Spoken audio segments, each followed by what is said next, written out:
Curries ఏం లేవండి. అయితే కొంచెం పన్నీర్ కట్ చేసి ఉప్పు కారం మసాలాలు వేసాను, కొద్దిగా కొత్తిమీర. మంచిగా రైస్ అయితే కుక్ చేసుకున్నాను, దీంట్లో యాడ్ చేసుకుంటున్నాను.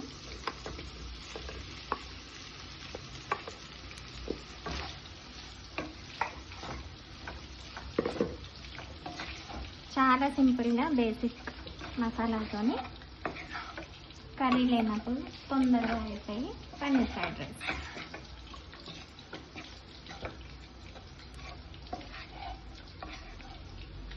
కాంబినేషన్ వచ్చేసి చికెన్తో కూడా మ్యారినేట్ చేస్తుండే అండి.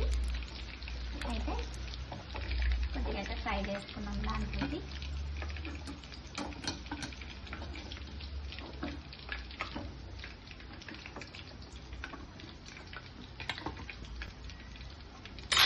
ఇంకొచ్చేసి రసం.